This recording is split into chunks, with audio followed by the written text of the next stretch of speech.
The name Bruce Kidd may not mean what it should to a younger generation of Canadians, so particularly to you younger viewers, listen up. This guy may be the greatest long-distance runner this country has ever produced.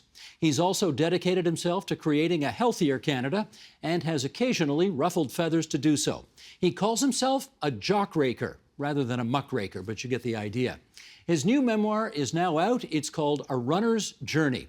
And we're delighted that it brings Bruce Kidd to our program from the Regal Heights part of Midtown in Ontario's capital city. Bruce Kidd, it's great to see you again. How you doing? I'm doing very well, Steve. Great to see you. Well, you tell us you got into running long distance on a dare. Tell that story if you would. Well, I love to run. I often ran by myself long distances, but I didn't have any explosive speed. And in the Waterworks neighborhood where I grew up and played all kinds of sports, I was continually the butt of jokes because other people could accelerate much faster than me. And one of those friends once challenged me to a race where he would run backwards and I would run forwards. And although I claimed that it was because I was laughing so hard with embarrassment, he beat me. And so I continued to be the butt of those jokes. Well, at Malvern Collegiate, where I went to high school, there was a cross-country race a few weeks later, and I challenged him to a rematch, set off from the start with what I thought was a jog, and soon found myself all alone, 50, 75 yards ahead of everybody else, and I won that race easily. And then the high school track coach, John Grab, said, "Why don't you run for our Harrier team, cross-country team," which I did. And then in the spring, I ran track and field for Malvern. And surprise, surprise, I won both the then distance races, the 800 and the mile. And again, it was, I had all of this strength, which I didn't really appreciate because up until then, I'd only run shorter distances. Well, let me ask you about that. Mr. Let me ask you Grab, about, because I want to know how much of your talent as a runner was because you trained your fanny off, and how much is because nature gave you a long-distance runner's body. Well, I think it was a combination of both.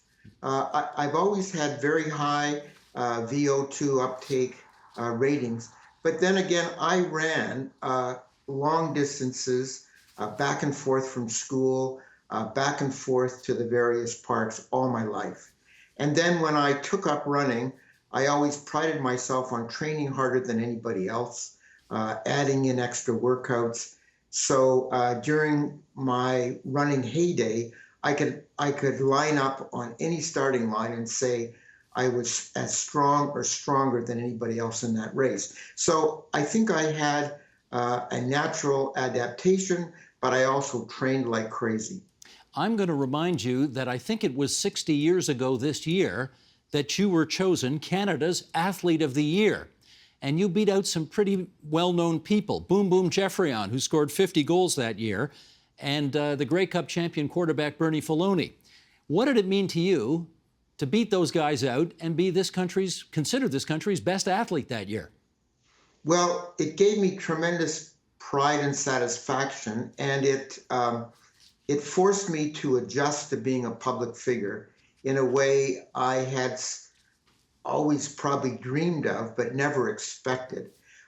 So it conferred through the informal ways that athletic success confers a sort of responsibility for being a representative of my sport and Canada.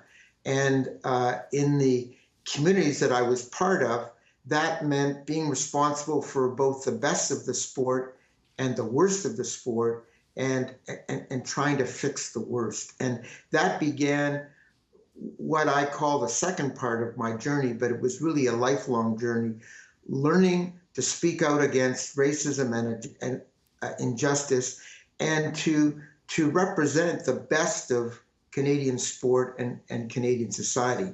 As you know, because you've read the book, that was not an easy adjustment. Sometimes I found those responsibilities too onerous. Sometimes I found people thrusting positions on me which were far too conservative, far too obedient, far too English Canadian. So I chafed with some of those expectations. I fought with a lot of famous people, but many of them took me under their wings and tried to mentor me into keeping my messages, but delivering them in a softer, more acceptable way. Well, having said that, how much have you enjoyed being a bit of a pain in the butt to the athletic establishment of this country over the last many decades? Well, it certainly got their attention. And one of the things I discovered as people attacked me for those positions, particularly in the 1960s, when I fought with everybody, like the rest of my generation, I realized that even though they were disputing me, they listened to me and they focused on me. So I realized that almost unlike anybody else of my generation, and I don't think I'm exaggerating that, I became the go-to person for what Canadian youth and what Canadian sport youth are saying. So my controversial status, I mean, there were times, Steve, when that was almost my first name in some of the media, but that gave me a platform which then I had to learn how to use responsibly. And that was not an easy process, but because remember, I was immersed in the 60 generation, which was very impatient and very angry about things. But I gradually learned that there were a lot of good people out there who didn't hold my opinions, but would be open to listening to them. And I gradually learned to be, I'd like to think, you may not think, some of the people may not think, but I gradually learned to be a more diplomatic and respectful communicator. Well, I guess not surprisingly, like a lot of people who want to have an impact and get stuff done, you decided, in fact, 50 years ago this month, to run for provincial parliament.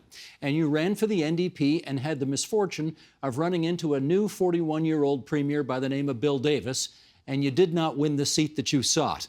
What did you think about Premier Davis and the kind of government he was providing at the time? I was impatient. I'd worked for that government in two jobs. I knew him. I knew his predecessor, Premier Robarts, and they were among the men who took me aside and tried to give me advice, with whom I had these amazing discussions. But I felt they were far too obedient to American international capital, particularly Imperial Oil and those other multinationals in Toronto, and I felt that they did not push hard enough for a Canadian independence, and I would say social positions around the issues that I ran on: 24-hour daycare, women's right to choose whether she women's right to choose, open access to abortion, and those kind of things, and they were the issues of my generation, and so although and it's not because I become mellow in my old age, even then I had a fondness for them, but they weren't prepared to go fast enough. I admired Bill Davis's shrewdness. I applauded when he stopped the Allen Expressway at Eglinton. That guaranteed him Toronto seats that otherwise we would have won. There was a lot to admire about him, but he was not prepared to go anywhere near as fast and as far as my generation wanted. Well, you were a little bit ahead of your time because I think you ran in the Beach, right? Beaches Woodbine or Beaches East York, something That's like right. that. Right. That seat is one of the safest NDP seats going today. And had you run today instead of back then, you'd be an MPP. But then think of all the things you wouldn't have got to do. Tokyo Olympics. What's your strongest memory of having competed in that? Well, it's I have many memories. Last night, I reviewed the just happenstance the film of the 10,000 meter race, which brought back a slew of memories and what ifs. I would say, though, my most powerful memory was engaging with Japanese society and having people who spoke no English come up to me over and over again and saying, "No more Hiroshima." I was a part of the anti-nuclear movement, although I was a very minor player in that.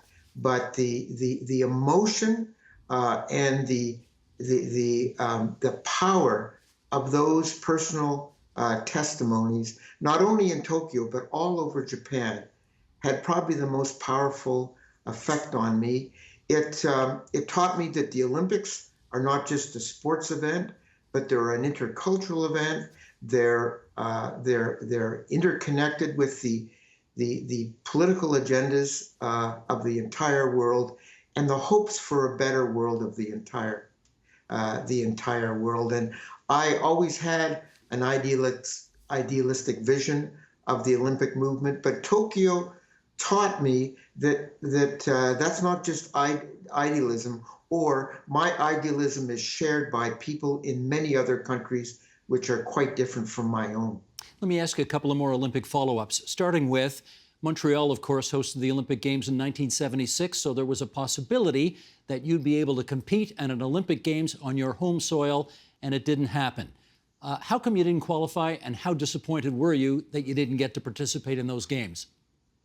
Well, I tried hard for those Olympics. I got injured, and while I recovered and ran in the trials, I didn't qualify. But at the same time, I was by then fully engaged in Olympic-related politics, and in my own way, was part of 2 or 3 other projects.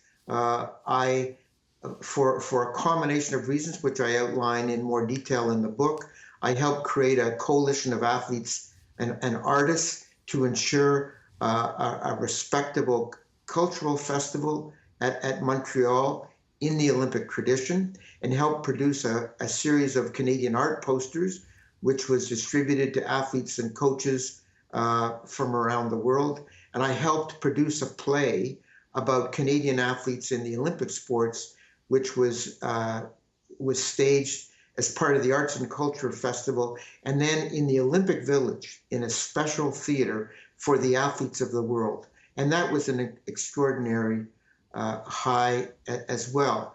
And then I became involved in the struggle for funding for Canadian athletes, and used my political skills to create what is now essentially the Athlete Assistance Program. It's hard to believe, but at that time, most Canadian athletes were starved. They were living on welfare. They were stealing their food because the financial support was so awful.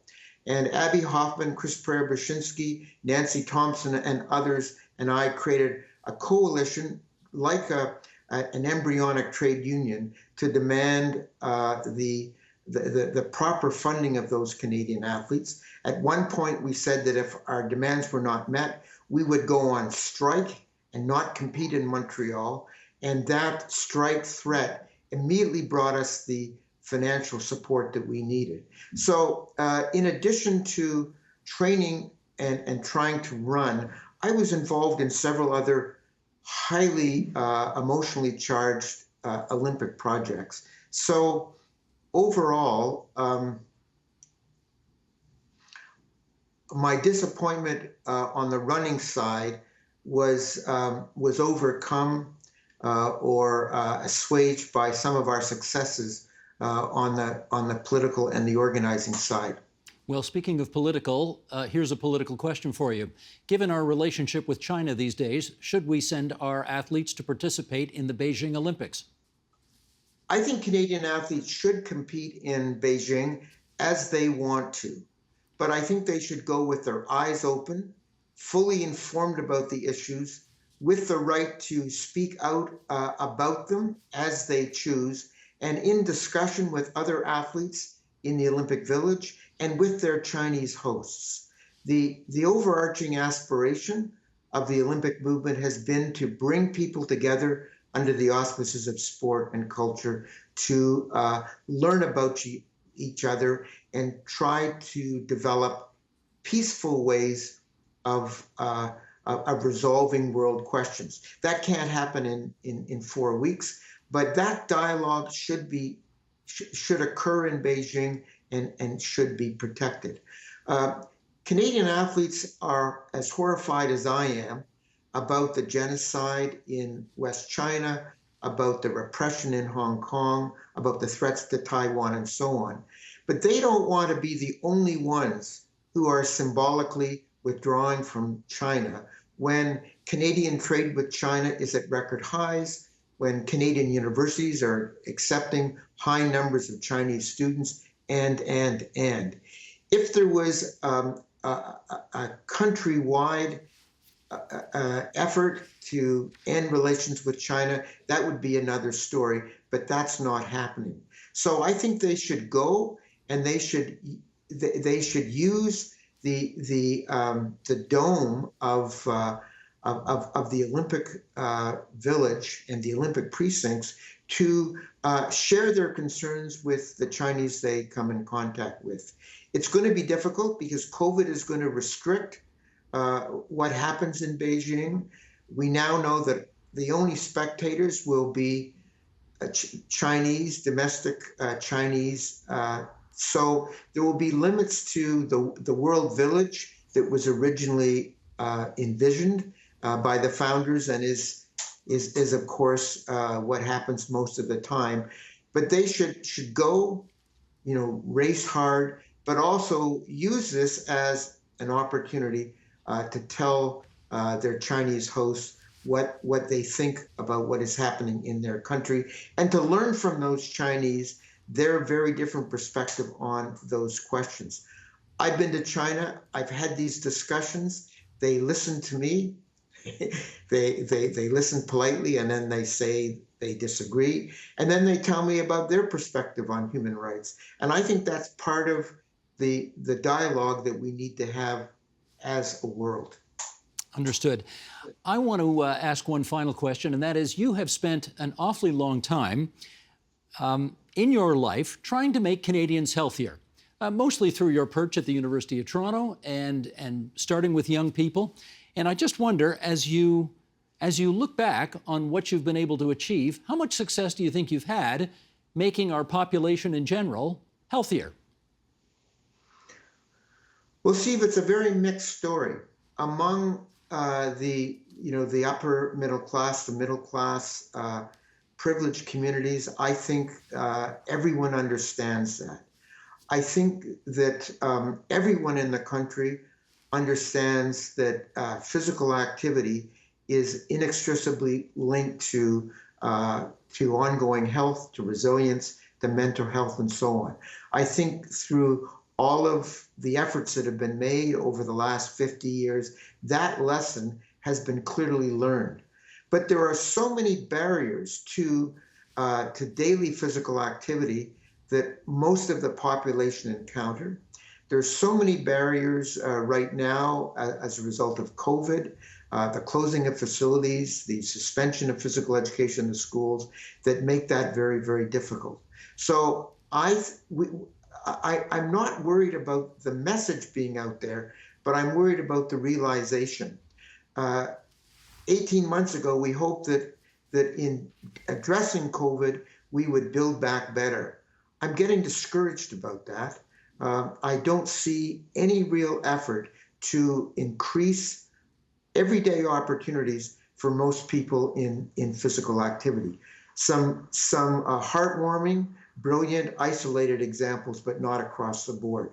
We have to make the provision of sport for all, physical activity for all, a part of our national health system and a part of public education that should be a basic, not a marginal activity, pretty much determined on whether or not you can pay for the opportunities through your family resources, or you live in one of those few very special communities dedicated to it. And that's a crisis. Am I allowed to ask you how old you are now? 78. You still got it, sir. Congratulations. Oh, thanks, Steve. Thank you very much. We are happy to remind people that your contribution to our continuing conversations about sports and politics and athletics and good health is A Runner's Journey by our guest, Bruce Kidd. Bruce, thanks so much for coming on to TVO tonight. We're really grateful. Thank you, Steve. All the best to you. The Agenda with Steve Paikin is made possible through generous philanthropic contributions from viewers like you. Thank you for supporting TVO's journalism.